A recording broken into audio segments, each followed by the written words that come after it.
Hi everyone, easy കോമേഴ്സിലേക്ക് ഏവർക്കും സ്വാഗതം.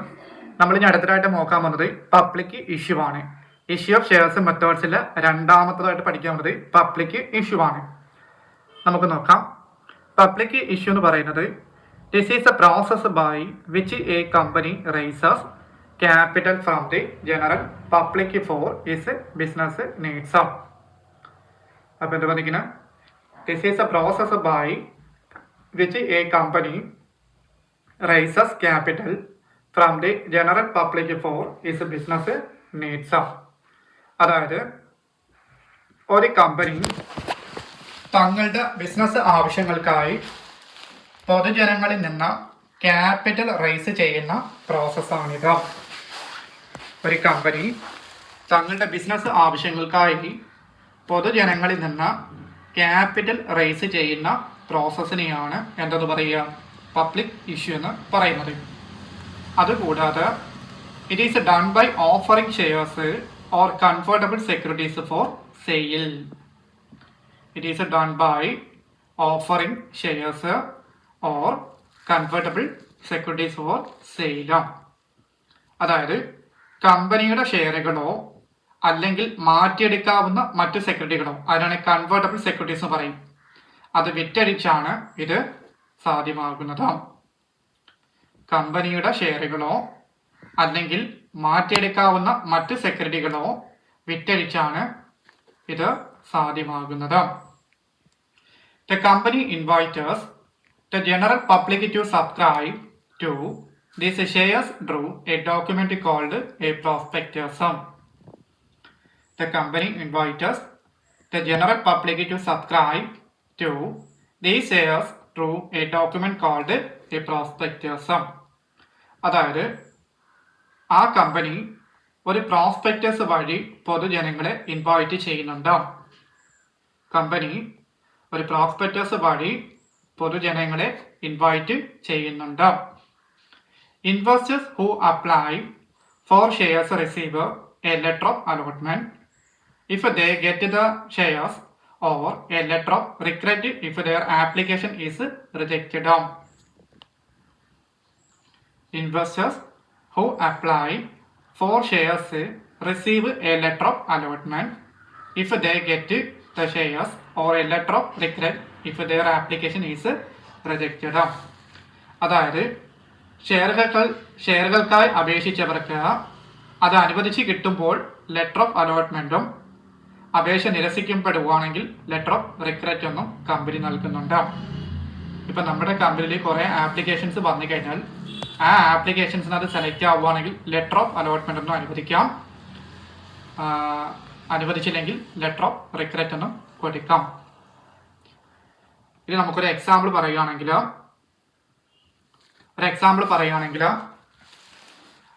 Achu yummy എന്ന പേരിൽ ഒരു മൊബൈൽ ആപ്പ് വഴി വീട്ടുഭക്ഷണം ഡെലിവറി ചെയ്യുന്ന ഒരു ബിസിനസ് സ്വന്തമായി നടത്തുന്നു. ഓൾറെഡി കൊച്ചിയിൽ മാത്രമാണ് ഈ സർവീസ് ഉള്ളത്. അപ്പം എന്തിനു പറഞ്ഞത്? അച്ചു എമ്മി എന്ന പേരിൽ ഒരു മൊബൈൽ ആപ്പ് വഴി വീട്ടുഭക്ഷണം ഡെലിവറി ചെയ്യുന്ന ഒരു ബിസിനസ് സ്വന്തമായി നടത്തുന്നു. ഓൾറെഡി കൊച്ചിയിൽ മാത്രമാണ് ഈ സർവീസ് ഉള്ളത്. അതുമല്ല, ആ ബിസിനസ് എന്താണ്? സൂപ്പർ ഹിറ്റായിട്ട് അറിയപ്പെട്ടു പോയി. ഇവൻ്റെ ആവശ്യം എന്താണെന്ന് ചോദിച്ചാൽ, അച്ചുവിന് ഈ ആപ്പ് കൊച്ചിയിൽ മാത്രമാണല്ലോ. അപ്പോൾ കൊച്ചിയിൽ മാത്രം കൂടാതെ ട്രിവാൻഡ്രം, കോഴിക്കോട്, തൃശ്ശൂർ തുടങ്ങിയ വലിയ നഗരങ്ങളിലേക്കും സ്പ്രെഡ് ചെയ്യണം. അതിനായി പുതിയ സോഫ്റ്റ്വെയർ വേണം, ഒരുപാട് ഡെലിവറി ബോയ്സിനെ വെക്കണം, പരസ്യം നൽകണം.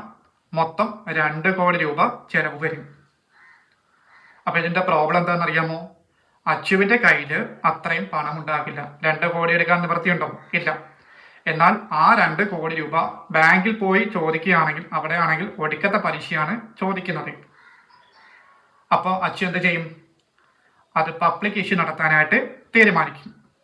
പബ്ലിക് ഇഷ്യൂ എങ്ങനെ നടത്തുന്ന അറിയാമോ? പറഞ്ഞു തരാം. അച്ചു തൻ്റെ കമ്പനിയുടെ മൂല്യത്തെ, അവൻ്റെ കമ്പനിയുടെ മൂല്യം എന്ന് പറയുമ്പോൾ എത്രയെന്ന് പറഞ്ഞത് 2 കോടി രൂപയാണ് അല്ലേ? ആ മൂല്യത്തെ 100 രൂപ വിലയുള്ള 2 ലക്ഷം ഷെയറുകളാക്കി തിരിക്കുകയാണെങ്കിൽ, അതായത് ഒരു ഷെയറിന് എത്രയാണ്? 100 രൂപയാണ്. അപ്പം 2 കോടി ആവണമെങ്കിൽ നമ്മൾ എന്ത് ചെയ്യും? 2 കോടിനെ 100 കൊണ്ട് ഡിവൈഡ് ചെയ്യുമ്പോൾ എത്ര ഷെയറായി? 2 ലക്ഷം ഷെയറായി. അതാണ് ഞാൻ പറഞ്ഞത്, അച്ചു തൻ്റെ കമ്പനിയുടെ മൂല്യത്തെ 100 രൂപ വിലയുള്ള 2 ലക്ഷം ഷെയറുകളാക്കി തിരിക്കുന്നു. അതുകൂടാതെ അച്ചു ഒരു പ്രോസ്പെക്ടസ് തയ്യാറാക്കുന്നുണ്ട്. ആ പ്രോസ്പെക്ടസിനകത്ത് എന്ത് പറഞ്ഞിരിക്കുന്നത്? കമ്പനിയുടെ ഇതുവരെയുള്ള ലാഭം എത്രയാണ്, പുതിയ നഗരങ്ങളിൽ ചെന്നാൽ എത്ര ബിസിനസ് കിട്ടും എന്നൊക്കെയുള്ള ഡീറ്റെയിൽഡ് ആയിട്ടുള്ള പ്ലാൻ എഴുതിയിട്ടുണ്ടാക്കും. ഇത് കണ്ട് ബോധ്യപ്പെട്ടാൽ ആളുകൾക്ക് പണം നിക്ഷേപിക്കാം. അങ്ങനെ നിക്ഷേപിച്ച് കഴിയുമ്പോൾ അതിൽ ഏറ്റവും ഷെയറുകൾ ആവശ്യപ്പെടുന്നത് ആരാണോ അവർക്ക് നമുക്ക് എന്ത് ചെയ്യാം? ലെറ്റർ ഓഫ് അലോട്ട്മെന്റ് അനുവദിക്കുകയും ഇല്ലാത്തവർക്ക് ലെറ്റർ ഓഫ് റിഗ്രറ്റ് എന്ന് കൊടുക്കാം. അപ്പോഴാണ് ഈ ഒരു സംഭവം വരുന്നത്. അപ്പം മനസ്സിലായല്ലോ. അതുകൂടാതെ നമുക്ക് പബ്ലിക് ഇഷ്യൂ നമുക്ക് എത്ര ഡിവൈഡ് ചെയ്യാം? 2 ഡിവൈഡ് ചെയ്യാം. ഒന്നെന്ന് പറഞ്ഞത് IPO, 2 പറഞ്ഞത് FPO. IPO എന്താണെന്ന് പറഞ്ഞതാണ്? Initial public ഓഫറിങ്ങും. FPO എന്ന് പറഞ്ഞതാണ് ഫോളോ ഓൺ പബ്ലിക് ഓഫറും. ഓക്കെ ആണല്ലോ. അപ്പൊ എന്താണ് പബ്ലിക്കേഷൻ? മനസ്സിലായോ? അപ്പൊ പബ്ലിക്കേഷൻ പറഞ്ഞതാണ്, നമ്മളൊരു എക്സാമ്പിൾ പറഞ്ഞു. അച്ചു ME എന്ന പേരിൽ ഒരു മൊബൈൽ ആപ്പ് വഴി വീട്ടു ഭക്ഷണം ഡെലിവറി ചെയ്യുന്ന ഒരു ബിസിനസ് സ്വന്തമായിട്ട് നടത്തുന്നു. അവന് ഓൾറെഡി ഇല്ല, കൊച്ചിയിൽ മാത്രമാണ് ഈ സർവീസ് ഉള്ളത്. പക്ഷെ അവൻ്റെ ബിസിനസ് സൂപ്പർ ഹിറ്റായിട്ട് അറിയപ്പെടുന്നുണ്ട്. ഇവൻ്റെ ആവശ്യം എന്താണെന്ന് ചോദിച്ചാൽ, അച്ചുവിന് ഈ ആപ്പ് ഉപയോഗിച്ച് ട്രിവാൻഡ്രം, കോഴിക്കോട്, തൃശ്ശൂർ തുടങ്ങിയ വലിയ നഗരങ്ങളിലേക്ക് സ്പ്രെഡ് ചെയ്യണം. അതിനായി പുതിയ സോഫ്റ്റ്വെയർ വേണം, ഒരുപാട് ഡെലിവറി ബോയ്സിനെ വെക്കണം, പരസ്യം നൽകണം, മൊത്തം 2 കോടി രൂപ ചിലവ് വരും. അപ്പോൾ ഇവൻ്റെ പ്രോബ്ലം എന്താണെന്ന് അറിയാമോ? അച്ചുവിൻ്റെ കയ്യിൽ അത്രയും പണം എടുക്കാൻ പറ്റത്തില്ല. അപ്പോൾ ആ പണം എന്തെയും ബാങ്കിൽ പോയി ചോദിച്ചപ്പോൾ അവിടെ വലിയ പലിശയായിട്ട് ചോദിക്കുന്നുണ്ട്. പക്ഷെ അവൻ അത് അഡ്ജസ്റ്റ് ചെയ്യാൻ പറ്റാത്തത് കൊണ്ട് അവൻ എന്ത് ചെയ്യുന്നു? പബ്ലിക് ഇഷ്യൂ നടത്താനായിട്ട് തീരുമാനിക്കുന്നു. അപ്പോൾ പബ്ലിക് ഇഷ്യൂനകത്ത് എങ്ങനെയാണ് പ്രോസസ്സ് നടക്കുന്നത് അറിയാമോ? അതായത് അച്ചു തൻ്റെ കമ്പനിയുടെ മൂല്യത്തെ, അതായത് 2 കോടി 100 രൂപ വിലയുള്ള 2 ലക്ഷം ഷെയറുകളാക്കി തിരിക്കുകയാണ്. അപ്പോൾ ഈ 2 ലക്ഷം ഷെയർ ആക്കുന്നത് എങ്ങനെ മനസ്സിലായോ? മൊത്തം 2 കോടി രൂപയാണ്, ഒരു ഷെയർ വരുന്നത് 100 രൂപയാണ്. അപ്പോൾ 2 കോടിനെ 100 കൊണ്ട് ഡിവൈഡ് ചെയ്യുമ്പോൾ നമുക്ക് എത്ര ലക്ഷം കിട്ടും? 2 ലക്ഷം ഷെയർ കിട്ടും. ഓക്കെ ആണല്ലോ. ഓക്കെ. ഇനി ആ 2 കോടി നമ്മൾ അത് അനുവദിക്കുമ്പോൾ നമുക്ക് എങ്ങനെയായിരിക്കും ആ പ്രോസ്പെക്ടസ് അത് പറയുന്നത്? ആ പ്രോസ്പെക്ടസ് തയ്യാറാക്കുന്നു. അതിൽ കമ്പനിയുടെ ഇതുവരെയുള്ള ലാഭം എത്രയാണ്, പുതിയ നഗരങ്ങളിൽ ചെന്നാൽ എത്ര ബിസിനസ് കിട്ടും എന്നൊക്കെയുള്ള ഒരു വ്യക്തമായിട്ടുള്ള പ്ലാന് എഴുതിയിട്ടുണ്ടാകും. ഇത് കണ്ട് ബോധ്യപ്പെട്ടാൽ ആളുകൾ എന്ത് ചെയ്യുന്നു? പണം നിക്ഷേപിക്കാം. മനസ്സിലാവും? ആ പണം നിക്ഷേപിച്ച് കഴിയുമ്പോൾ അതിൽ ആരെയാണോ സെലക്ട് ചെയ്യുന്നത് അവർക്ക് നമ്മൾ എന്ത് ചെയ്യും? ലെറ്റർ ഓഫ് അലോട്ട്മെന്റ് അനുവദിക്കുകയും അല്ലാത്തവർക്ക് എന്ത് ചെയ്യും?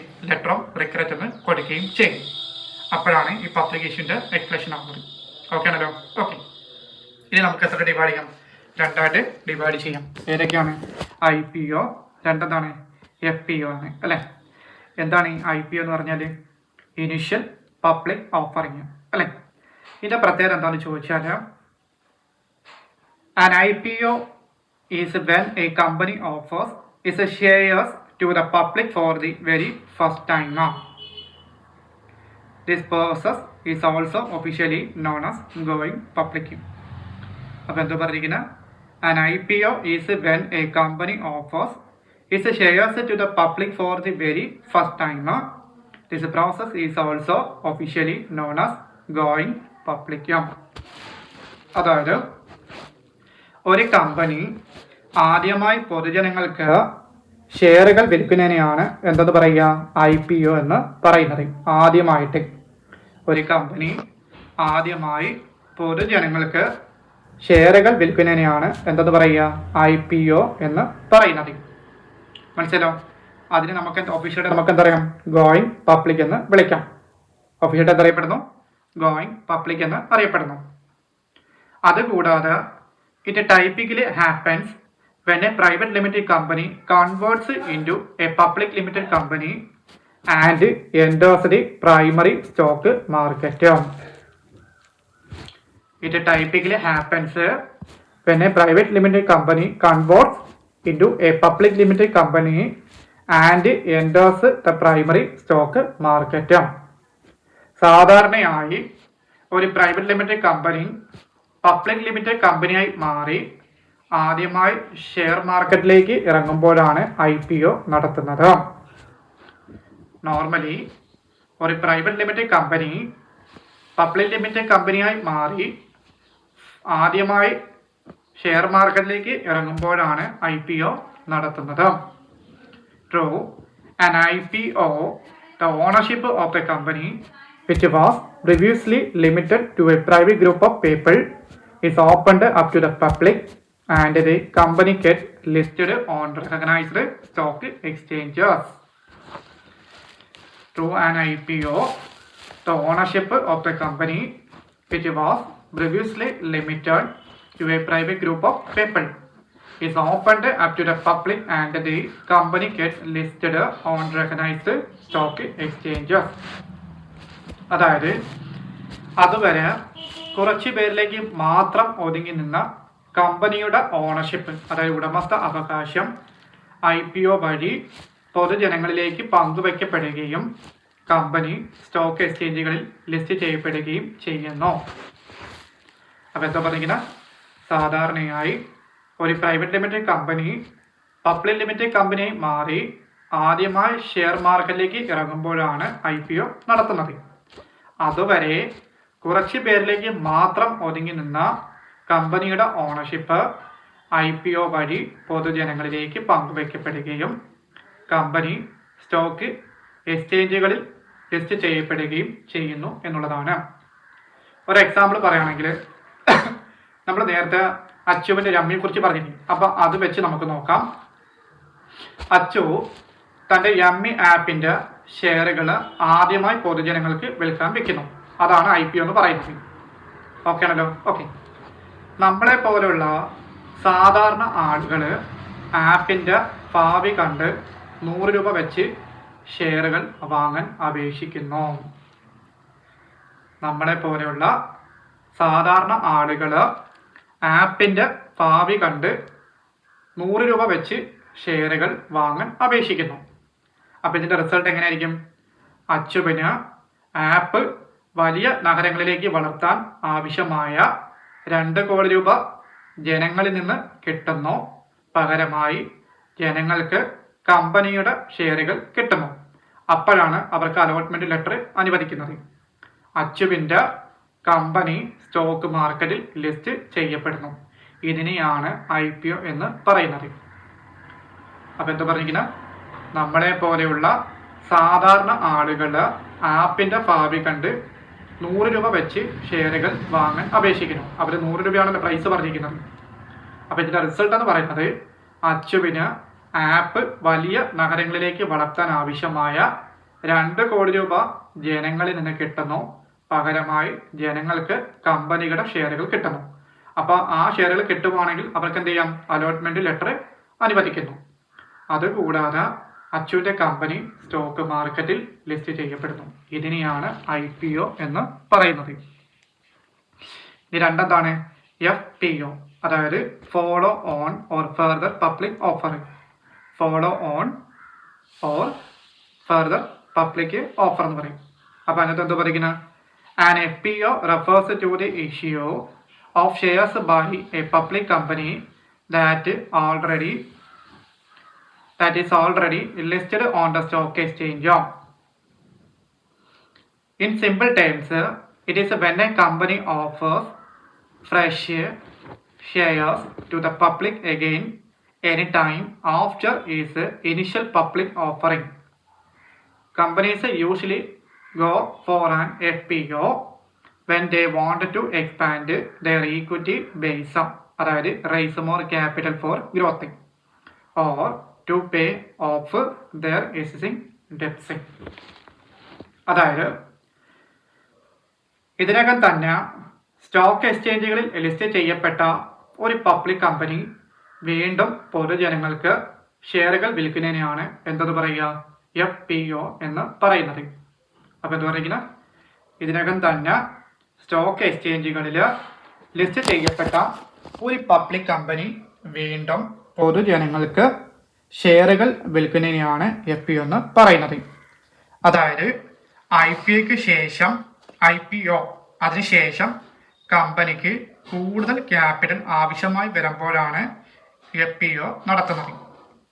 അപ്പോൾ എന്താ പറയുന്നത്, IPOയ്ക്ക് ശേഷം കമ്പനിക്ക് കൂടുതൽ ക്യാപിറ്റൽ ആവശ്യമായി വരുമ്പോഴാണ് രണ്ടാമതായിട്ട് ആര് വരുന്നത്, FPO ആയിട്ട് വരുന്നത്. കമ്പനിയുടെ ക്യാപിറ്റൽ അടിത്തറ വികസിപ്പിക്കുന്നതിനോ അല്ലെങ്കിൽ നിലവിലുള്ള ഡെപ്റ്റ് കടങ്ങൾ വീട്ടുന്നതിനോ വേണ്ടിയിട്ടായിരിക്കും സാധാരണയായി കമ്പനികൾ FPO വഴി വീണ്ടും പണം റൈസ് ചെയ്യുന്നത്. അപ്പോൾ എന്താ പറഞ്ഞിരിക്കുന്നത്, കമ്പനിയുടെ ക്യാപിറ്റൽ അടിത്തറ വികസിപ്പിക്കുന്നതിനോ അല്ലെങ്കിൽ നിലവിലുള്ള കടങ്ങൾ വീട്ടുന്നതിനോ വേണ്ടിയിട്ടായിരിക്കും സാധാരണയായി കമ്പനികൾ FPO വഴി വീണ്ടും പണം റൈസ് ചെയ്യുന്നത്. ഒരു എക്സാമ്പിൾ പറയുകയാണെങ്കിലോ, നമ്മൾ നേരത്തെ സൂചിപ്പിച്ച പോലെ തന്നെ ഒരു 3 വർഷം കഴിഞ്ഞ് എന്ന് കരുതുക, അച്ചുവിൻ്റെ ആപ്പ് ഇപ്പോൾ കേരളം മുഴുവൻ സൂപ്പർ ഹിറ്റായിട്ട് അറിയപ്പെടുന്നു. ഇനി അച്ചുവിന് എന്ത് ചെയ്യണം, ഈ ബിസിനസ് തമിഴ്നാട്ടിലേക്കും കർണാടകയിലേക്കും കൂടി സ്പ്രെഡ് ചെയ്യണം. അതിനായി വീണ്ടും എന്ത് ചെയ്യുന്നു, ഒരു 5 കോടി രൂപ കൂടി ആവശ്യമായിട്ട് വരുന്നുണ്ട്. മനസ്സിലായോ? അപ്പോൾ നമ്മൾ 3 വർഷം വരെ നമ്മൾ എന്ത് ചെയ്തു, എല്ലാ സ്ഥലങ്ങളിലേക്കും സ്പ്രെഡ് ചെയ്ത് പോയി, നമ്മുടെ കേരളത്തിലെ എല്ലാ സ്ഥലങ്ങളിലും സ്പ്രെഡ് ചെയ്ത് പോയി.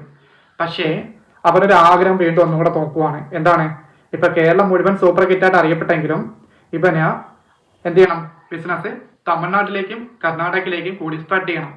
അതിനായിട്ട് വീണ്ടും എന്ത് ചെയ്യാണ്, 5 കോടി രൂപ ആവശ്യമായിട്ട് വരുന്നുണ്ട്. അപ്പോൾ ഇതിന്റെ നടപടി എങ്ങനെയായിരിക്കും, അച്ചുവിന്റെ കമ്പനി ഇപ്പോൾ ഓൾറെഡി സ്റ്റോക്ക് മാർക്കറ്റിലുള്ളതാണ്. അച്ചു വീണ്ടും പൊതുജനങ്ങളുടെ അടുത്ത് ചെന്ന് പുതിയ ഷെയറുകൾ ഇറക്കി പണം ചോദിക്കുന്നുണ്ട്. അപ്പോൾ ഇത് സെക്കൻഡ് ചാൻസ് ആണ്. ഓക്കെ, അപ്പോൾ അവിടെ എന്തോ റിസൾട്ട് വരുന്നത്, ഓൾറെഡി ലിസ്റ്റ് ചെയ്ത ഒരു കമ്പനി ബിസിനസ് ഇനിയും കൂട്ടാനോ അല്ലെങ്കിൽ പഴയ വല്ല കടവും വീട്ടാനോ വേണ്ടി രണ്ടാമതും പൊതുജനങ്ങളിൽ നിന്ന് പണം സ്വരൂപിക്കുന്ന ഈ രീതിയാണ് എന്തെന്ന് പറയുക, FPO എന്ന് പറയുന്നത്. മനസ്സിലായോ? അപ്പോൾ എന്താ പറഞ്ഞിരിക്കുന്ന, ഓൾറെഡി ലിസ്റ്റ് ചെയ്ത ഒരു കമ്പനി ബിസിനസ് ഇനിയും കൂട്ടാനോ അല്ലെങ്കിൽ പഴയ വല്ല കടവും വീട്ടാനോ വേണ്ടി രണ്ടാമതും പൊതുജനങ്ങളിൽ നിന്ന് പണം സ്വരൂപിക്കുന്ന ഈ രീതിയാണ് നമ്മൾ എന്തെന്ന് പറയുക, FPO എന്ന് പറയുന്നത്. FPO stand for follow on public അല്ലെങ്കിൽ ഫർദർ പബ്ലിക് ഓഫർ. അപ്പോൾ ഇത്രയേ ഉള്ളൂ. അപ്പോൾ മനസ്സിലായോ? അപ്പോൾ നമ്മൾ പബ്ലിക് ഇഷ്യൂ നമ്മൾ എത്ര ഡിവൈഡ് ചെയ്യുന്നു, 2 ആയിട്ട് ഡിവൈഡ് ചെയ്യുന്നു, IPO FPO അല്ലേ. IPO എന്ന് പറഞ്ഞിട്ടാണ് ഇനിഷ്യൽ പബ്ലിക് ഓഫറിങ്ങും, FPO എന്ന് പറഞ്ഞിട്ടാണ് follow on or further public offer. ഇത് നമുക്ക് 2 മാർക്കിന് ചോദിക്കാൻ പറ്റുന്ന ഒരു ക്വസ്റ്റ്യൻ ആണ്. അപ്പോൾ ഇത് നന്നായിട്ട് എന്ത് ചെയ്യുക, പഠിക്കുക. ഓക്കെ.